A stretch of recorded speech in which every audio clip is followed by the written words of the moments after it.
نہیں معلوم وہ مجھ پر کوئی دم کرتے یا کیا پڑھتے تھے، نہیں معلوم۔ البتہ ہر دفعہ میں بہت عجیب چیزیں دیکھتا تھا، لیکن اس وقت مجھے ان باتوں کی کوئی خاص سمجھ نہیں تھی۔ ایک مرتبہ ہم کسی ایسے کے گھر جا پہنچے جس کا دروازہ بھی ٹوٹا ہوا تھا۔ ایک کمرے میں بیٹھے جس کے آدھے حصے میں دری بچھی تھی۔ ایک بوڑھا آدمی آیا، ہمارا استقبال کیا اور سلام علیک ہوئی، خوش آمدید کہا۔ انہوں نے ایک بے رنگ سی قمیض پہن رکھی تھی۔ جب ہم بیٹھ گئے تو ایک ٹوٹے ہوئے پیالے میں 2-3 باسی سے کنو لے کے آ گئے۔ میں نے منہ بنایا اور انہیں دیکھا۔ وہ ایسا آدمی تھا کہ جب میرے والد اسے گھر کھانے کی دعوت دیتے تو وہ نہیں آتا تھا، لیکن اپنی زندگی اس کی ایسی تھی کہ اس کے پاس کچھ نہ تھا جو ہم کھا سکتے، اور اس کے آدھے کمرے میں دری بچھی ہوئی تھی۔ ایک گدا اس طرف کونے میں تھا جس پر وہ خود بیٹھے تھے، اور ایک گدا اس طرف تھا کہ جس طرف ہم اور والد صاحب بیٹھے تھے۔ آخر یہ بوڑھے آدمی کون تھے جن سے میرے والد ملنے گئے؟ مجھے کچھ نہیں پتا تھا۔ میں دیواروں اور چھت کو دیکھ رہا تھا۔ کافی دیر تک میں اسی حالت میں تھا، آخر میں کیونکہ بالآخر میں بچہ تھا۔ پھر جب میں ان کی طرف متوجہ ہوا تو میں نے دیکھا کہ وہ بوڑھے آدمی امام زمانہ جل اللہ تعالیٰ فرجہ شریف کے ساتھ اپنی ملاقات کا احوال بتا رہے ہیں۔ اس وقت میں نہیں سمجھ پایا کہ یہ کیا ہے۔ ان کی رحلت کے بعد میں حیرت میں تھا کہ بابا کو شخص کے گھر کا کیسے معلوم ہوا تھا۔ ایسے ہی کچھ گھر مجھے یاد ہیں جن کے ہاں ہم جایا کرتے تھے۔ تقریباً 1960 کا زمانہ تھا، جیسا کہ مجھے یاد ہے۔ ان میں سے ایک آدمی جس کی معاشی حالت اچھی تھی، یعنی بقول معروف اس کے گھر کا نظام صحیح چل رہا تھا۔ جب ہم اس کے گھر گئے، میں سن رہا تھا، وہ کہہ رہا تھا کہ کل عصر کے وقت جب میں قبرستان سے واپسی پر ایک پل سے گزر رہا تھا، میں نے امام زمانہ صلوات اللہ علیہ سے ملاقات کی۔ میں کہتا ہوں کہ خدا کسی کو نصیب نہ کرے۔ امام زمان سے ملاقات کے لیے بڑا حوصلہ چاہیے۔ انسان پانی پانی ہو جاتا ہے، پھر وہ عشق کی تپش میں کھانا بھی نہیں کھا سکتا۔ اس دیدار کو خدا کسی کو نصیب نہ کرے۔ البتہ یہاں پر یہ ملاقات نہ کرنے کی بات کرنا اس کے عرفانی مطالب ہیں۔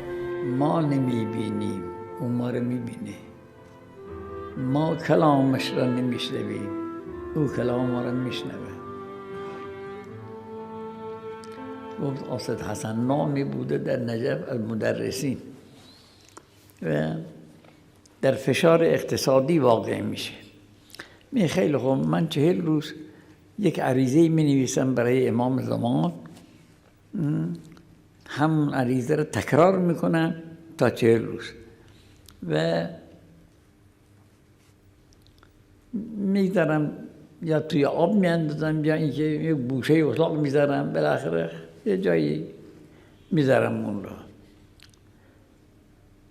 تا روز 40. روز 40 که شد، حالا من یادم نیست که امروز 40 دیدم به ما از پشت سر یک خطابی شد، آقای قاصد حسن. گفتم که در خانه بسته است، در خانه جز من کسی نیست، قطعا این خیاله.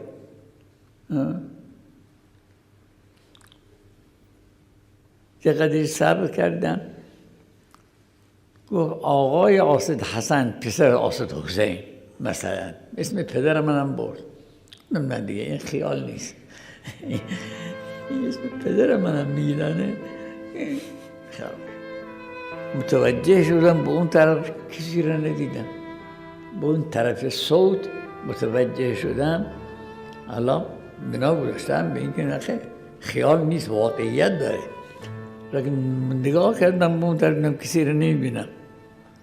در عین اینکه هیچ که را نمیدیدم، این صوت را شنیدم: شما گمان میکنید ما از حال شما مطلع نیستیم؟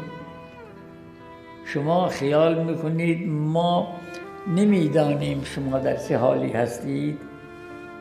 این را شنیدم، اما هیچ که هم نمیدیدم. اما همین که این صدا را شنیدم، شما خیال میکنید که ما با خبر از حال شما نیستیم. همین که این را شنیدم کانو رفع حاجتم شد، هیچ کانو احتیاج ندارم. به همین شنیدن این کلام میں تو حیرت میں کھو گیا کہ انہیں کیسے پتہ چلا کہ کل رات ان کی ملاقات امام زمانہ سے ہوئی ہے۔ کل عصر کے وقت امام زمانہ سے ملاقات ہوئی ہے اور آج ہم ان سے ملنے گئے ہیں۔ میں نے پوچھا، اب یہ جنہیں امام زمانہ سے ملاقات کا شرف حاصل ہوا ہے، آپ انہیں جانتے ہیں؟ وہ جو اپنے گھر میں بیٹھے ہیں، اور آپ نے انہیں کیسے پہچانا کہ وہ امام زمانہ کی ملاقات سے مشرف ہوئے ہیں؟ میں سوچ میں تھا کہ یہ کیسے ان کے گھر کو یاد رکھتے ہیں، بغیر کسی سے پوچھے اور بغیر کسی سے پتہ پوچھے ان کے گھروں تک پہنچ جاتے ہیں، جبکہ اگر ہم نے کبھی کوچہ بیگ دلی بھی جانا ہو تو ہم پوچھتے پھرتے ہیں کہ کوچہ بیگ دلی کس طرف ہے۔ بالاخره چه عرض میکنیم، ما معرفتمون ناقصه، ما اینه که ما یک تاهی دارد و الا اونا که ما رو میبینن که بله. وہ انسان جو خدا کی اطاعت کرتے ہیں الہی ہو جاتے ہیں، اور پھر اللہ تعالیٰ انہیں خدائی بنا دیتا ہے، ان کا کلام بھی خدائی ہو جاتا ہے۔ حضرت عیسیٰ علیہ السلام جب کہتے ہیں کہ ہو جا، زندہ ہو جا، مردہ زندہ ہو جاتا ہے۔ ایک انسان کا کلام الہی کلام بن کر انسان کی زبان سے نکلتا ہے، لہذا جو لوگ خدائی ہیں ان کی باتیں، ان کی آوازیں، ان کی نگاہ، ان کی دعا، ہر چیز خدائی ہے۔ اس میں کوئی حیرانی کی بات نہیں ہے۔ بابا کے لیے یہ بات معمولی تھی۔ اگر ان سے کبھی کہا جاتا کہ بابا یہ بہت عجیب باتیں ہیں، تو کہتے وہاں نجف میں ایسے بہت کم تھے جن کے پاس کوئی روحانی مقام یا کرامت نہ تھی۔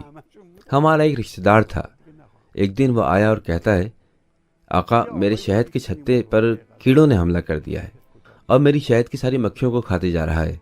آقا نے کہا چاروں قل پڑھو، وہ نہیں کھائیں گے۔ کہتا ہے آقا میں نے ان سب چیزوں کو پڑھ لیا ہے، پھر بھی وہ کھاتے جا رہے ہیں۔ آقا نے کہا اچھا تو اس مرتبہ آیت الکرسی بھی پڑھو۔ کہتا ہے کہ وہ بھی پڑھ چکا ہوں مگر پھر بھی کوئی اثر نہیں ہوا۔